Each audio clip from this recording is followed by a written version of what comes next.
Name a greater feeling than that. Yes, I will gladly wait. I have somewhat mixed feelings about modern multiplayer games. But if there's one thing to hate about these games, it is the unlock system. Whenever these games actually have unlockable characters, they're all like, play 5 matches and unlock a character. Buy them in an in-game shop. Put some of your in-game money into this gotcha machine and pray. Pay $7.99 for this service to get some more characters. Go to the eShop and buy this character to give us more money. Oh my god, they're so boring. But back in my day, well, actually not back in my day, like 20 years ago, there was actually exciting ways to unlock these characters. But lucky for you, I grew up with Mario Kart Wii and I played Melee before. Oh, wait a moment, Mario Kart Wii actually has a more exciting unlock screen than Melee. It's so exciting that the sound effects have been used in every Mario Kart game since. I'm not kidding. But for these moments to really feel rewarding, these challenges have to be really hard. So do games like this achieve this goal? Well, to find this out, I took the 2 games with my favorite unlock systems, Smash Ultimate and Mario Kart Tour. Okay, I'm joking. Melee and NK Wii. I'll be showing my picks for the 5 hardest characters to unlock in both of these games. But this won't just be 2 separate top 5s, because I'm going to be putting these games head to head to find out which game has the harder roster to complete. So let's just get into this video. To unlock Daisy in Mario Kart Wii, you need to get a gold trophy on the 150cc Special Cup. Although it's never really that hard to get a gold trophy in any of the Mario Kart games outside of Super, there's a few things that make this cup harder to get than most of the others in this game. First off, the CPUs are relentless on 150cc. Not only have they had an increase in speed compared to the other CCs, but they are relentless with items. And once Mario Kart Wii doesn't have any invincibility frames, it is so easy to get screwed over by the items. But items aren't the main thing that will stop you from unlocking Daisy, as the Special Cup is home to by far the hardest courses in this game. You better be praying that you get good luck in Dry Ruins, because that is by far the easiest track in this cup. Not only do Bowser's Castle and Mewville Highway have hard layouts, but they have hazards that can easily screw you over and rig you over first place. But I'm sure everything was fine after that. You shall not pass! Oh wait, Rainbow Road. Rainbow Road alone puts this challenge on the list. The insanely hard track design, combined with the relentless CPUs and the increase in speed, makes for an incredibly hard race to win. But overall, this unlockable character isn't too hard if you know what you're doing. If you had to get a star rank to unlock Daisy, then oh my god, this could be in like the top 5 or something. But otherwise, it's not that hard to win a cup in Mario Kart Wii. Just make sure you're playing well on the first 3 courses so Rainbow Road can't screw you over. I played this cup twice in the last week, and although Rainbow Road screwed me over, I still managed to get first place because of my performance in the other tracks in this cup. I certainly didn't manage to get star rank, but that's a topic for later in this video. Now it's time to talk about another mode that's been mostly scrapped for multiplayer games so they can focus on online play. That being mission mode, or as the Super Smash Bros. Series likes to call it, event matches. To unlock Pichu in Melee, you need to beat event 37 Legendary Pokemon. In this event, there's a bunch of Pokeballs. Wait, what is that? Oh no, a Jigglypuff has returned.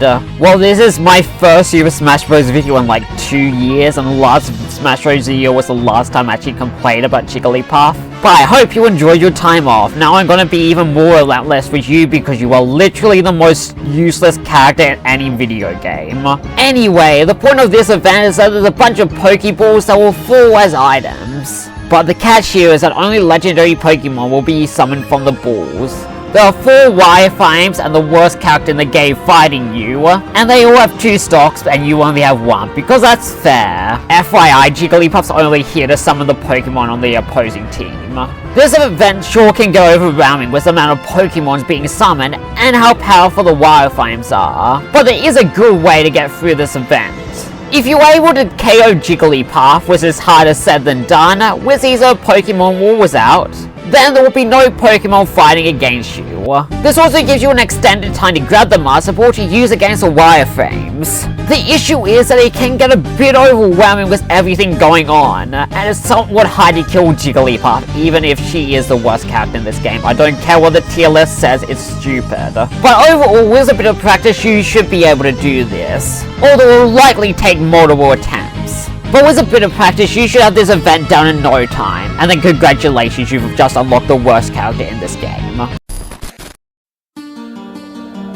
Sticking with Melee, we have the other character that is unlocked for our event match. That being the King of Evil and the Captain Falcon clone for some reason, Ganondorf. To unlock Ganondorf, you need to beat Event 29 Triforce Gathering. I'm just gonna get this straight off the bat, I do not know how to play Link at all in this game. Truly, the only thing worse than my Link is an allied CPU, or in other words, Zelda. It is nice that they gave you a CPU to help you out, but if Zelda dies, you automatically fail the battle. Honestly, the battle would probably just be easier without her. Oh, and yeah, did I forget to mention that Ganondorf has 2 stocks? Why is Melee so obsessed with doing this? I can usually get 1 stock off him, but I struggle to get another because it has such a disadvantage. And while Temple is a fun stage, it's so big, I never know where actually to fight.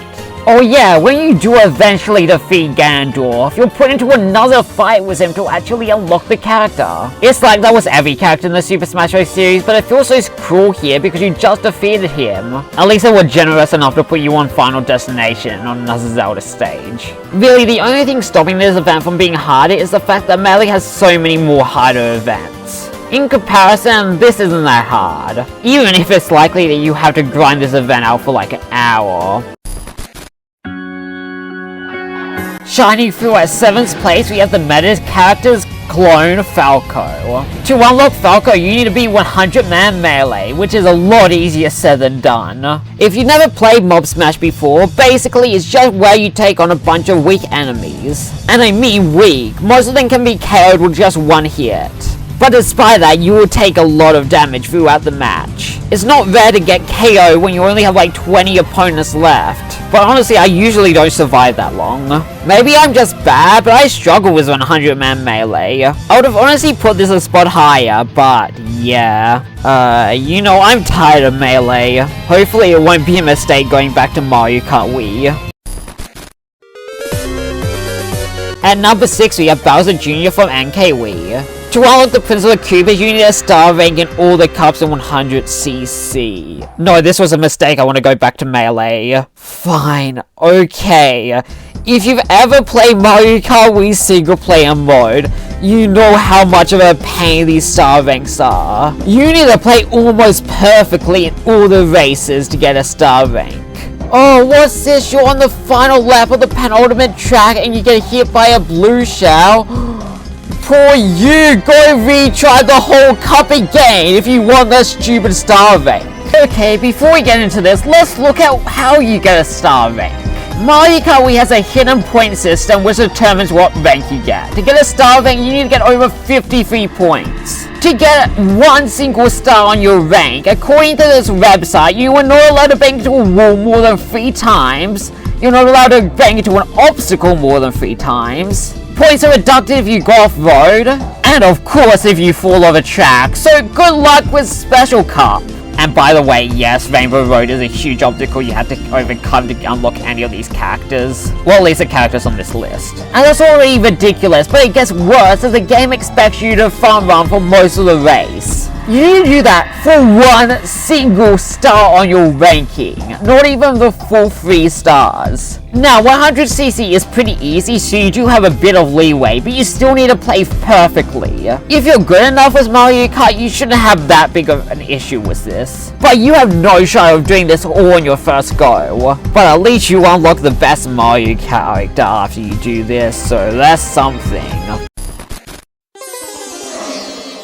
It feels so wrong putting Dry Bowser only 1 spot above Bowser Jr. Because unlocking Dry Bowser is significantly harder than unlocking Jr. To unlock Dry Bowser, you need to get a star rank at all the 150cc Nitro Cups. I've already talked about 150cc and the star rank system, And if you put those two things together, you get one of the most rage-inducing Mario Kart moments of all time. In fact, I am willing to bet my life savings that Dry Bowser's unlock criteria is the reason the term Mario Kart exists. The CPUs are so rigged to 150cc, it is impossible to unlock Dry Bowser without being screwed over with bad item luck at the end of a race. And what happens when the CPUs bombard you with items at the end of the race? Well, you have to restart the whole cup again and hope nothing bad happens. I've said it once, I'll say it again. You have to play perfectly to get star ranks in Mario Kart Wii. In fact, even if you win all 4 races, you might still not get a star rank if you had bad luck with items. Isn't that fun?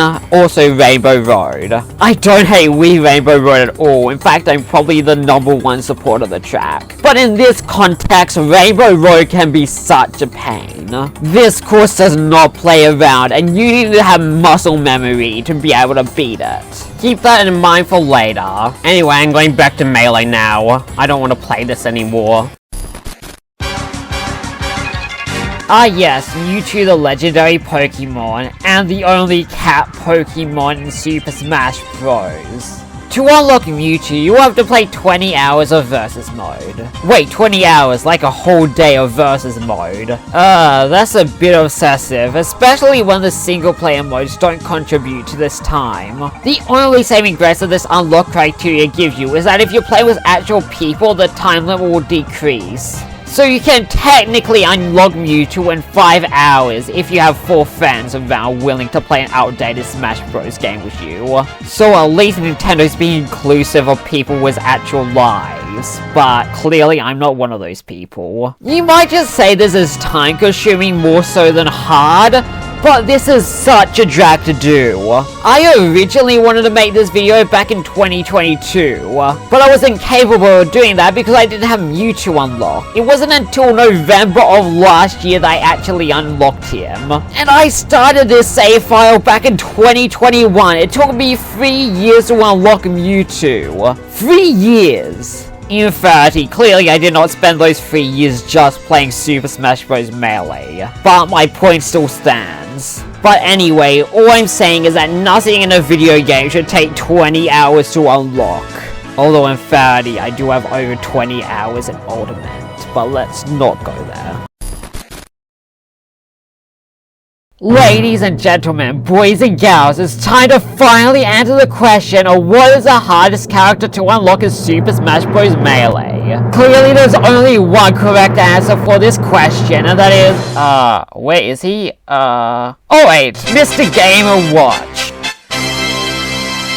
To unlock Mr. Game & Watch, you need to beat Classic or Adventure Mode or Target Test with every single character except of course Mr. Game & Watch. So to just unlock Mr. Game & Watch, you need to beat Classic Mode with Mario with no continues, play as all starting characters, beat Classic or Adventure Mode with 10 characters and one of those has to be Marth.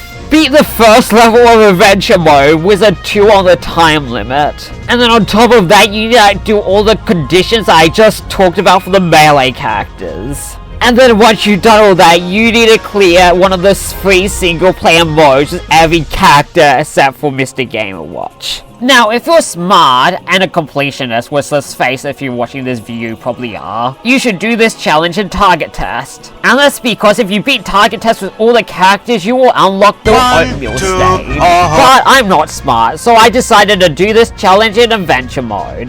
That was a mistake.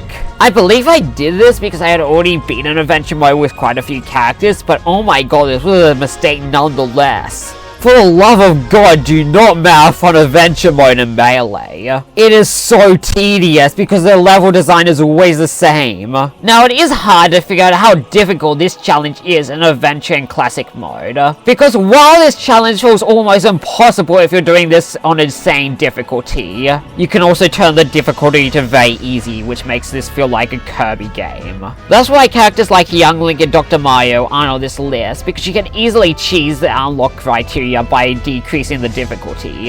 Now, if you're doing this in the recommended completionist way by doing it in Target Test, things can be quite difficult.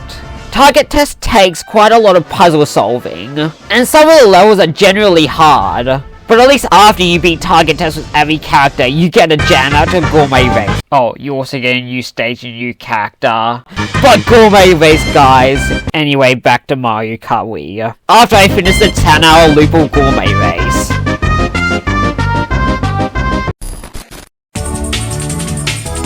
Rosalina in Mario Kart Wii is a very weird character to rank on this list because there's technically 2 ways to unlock her. Okay, well technically every character on this list has 2 ways to unlock them. Let me explain. You can either do a task to unlock them, which is what I've been focusing on, but you can also unlock them by playing a certain amount of matches. These set requirements are usually unrealistic, however, and not only do I fail to believe that anybody actually unlocked the characters this way, but it'll also make for a very boring video am I just telling you how many matches you need to play to unlock a character.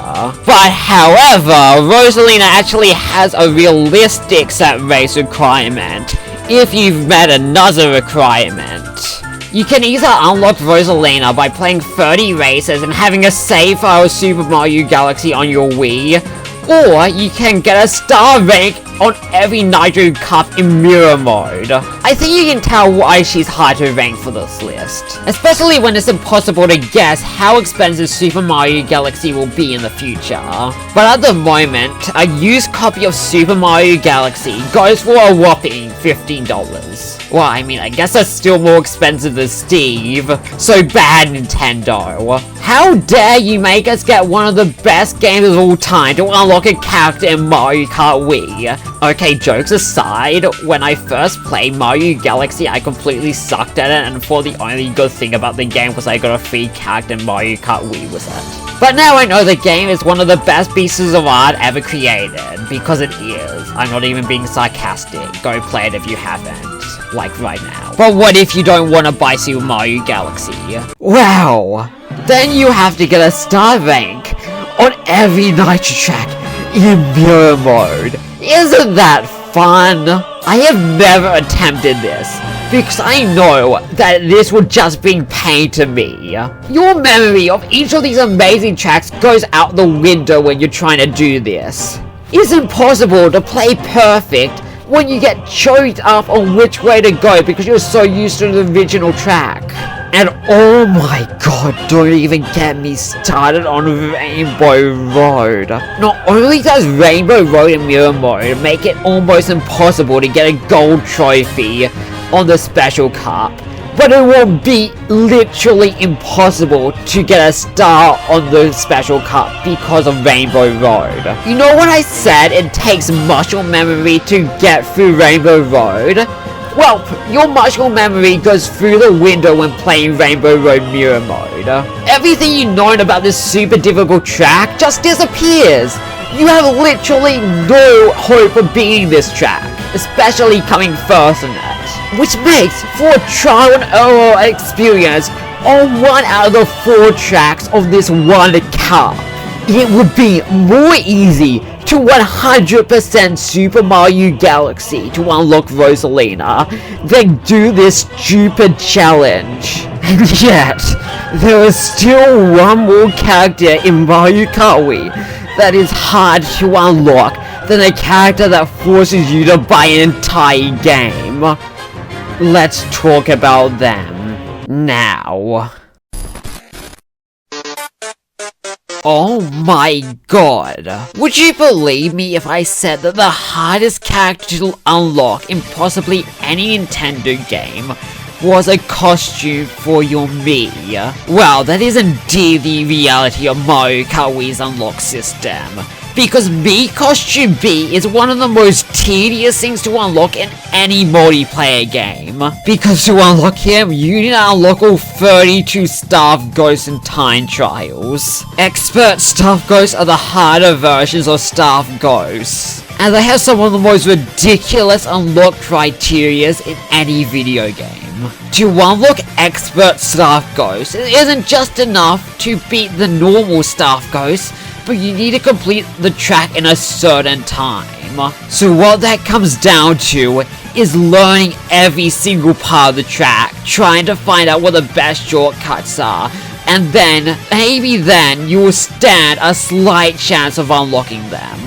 One of these staff ghosts is hard to unlock, but you need to unlock every expert staff ghost, and not just the nitros, but the retros too. These staff ghosts are like gods, and you need to beat them like you're a god. For the most part, I try to unlock this character mostly when I was 11 and 12, but every time I come back to Mario Kart Wii's time trials, I chicken out because these are so difficult to unlock.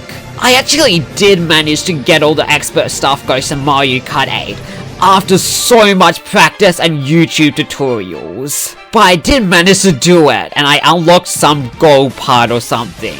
So I had the crazy idea of trying to unlock the expert staff ghosts for the DLC tracks. And after a few attempts, I gave up. Because even in Mario Kart 8, this challenge is so difficult. And Mario Kart 8 is a game pretty much designed for infants. Well, okay, not really. But it's nowhere near as difficult as Mario Kart Wii, yet I still struggle with it. I got 3 stars in every cup in Mario Kart 8, yet I still struggle with unlocking expert staff ghosts in it. You see the issue here? And to think, all you get from this is a costume for your Mii. Yay, I did all that torture to make my Mii look like Mario. Yay, I'm so glad I did that instead of playing as actual Mario or my Mii. That was definitely a great use of my time. There could seriously not be a more tedious unlock criteria. Well, okay, maybe like pulling it out of Gotcha Machine. And well, I guess I'd rather play time trials to unlock a Mii costume than buy it off the eShop. And also I guess it's less tedious than unlocking Jigglypuff and Brawl. Okay, wait, seriously, can we talk about this? Jigglypuff's unlock criteria in Brawl has been annoying me since I unlocked her back in 2020. Because to unlock her, you need to play 350 matches. This is the third last character you unlock in Brawl. The next 2 characters are clones, but they're still more worth it than Jigglypuff, because at least they can actually do something. Whereas Jigglypuff is literally just a joke character. And yeah, sure, she's good in Melee, but she's literally the worst character in this game, and yet she's the third last character you unlock. It is insane to me that you unlock Jigglypuff in every Smash Bros. Game, when she should have only really been unlockable in 64 once that was the only game she was added as a joke character in. Quite honestly, if I wasn't limited to just Melee and Mario Kart Wii for this list, then Jigglypuff would have been first on this list. And not because she's actually the hardest character to unlock. Of course Mewtwo takes like 20 hours to unlock. But because she's the biggest waste of time to unlock in any Smash Bros. Game. But even though I'm harsh on these unlock criterias, I actually really like them. Quite honestly, this was probably the best part about these 2 games. In fact, unlocking everything in Mario Kart Wii was probably my favorite game experience of that year. And I really hope they do something like this again in the next Mario Kart. And will have everything unlocked from the start, like a certain Mario Kart game. Part of me actually liked Mario Kart 2's unlock system because it was actually hard to unlock characters, like in Mario Kart Wii and Melee. But sadly, Mario Kart 2's unlock system is completely rigged. Still have my hopes up for Mario Kart 10, because honestly, if they do something like that, it could be my favorite game ever. But for now, a new challenger certainly does approach us. It's my kiddo Marlo! What's that? You think everybody watching should like, comment, and subscribe? Oh, you can't. Can you really say no to that face? Okay. He has a very short attention span at the moment. Hey, you want to come back? Oh my, what are you up to? What? My cat is doing something.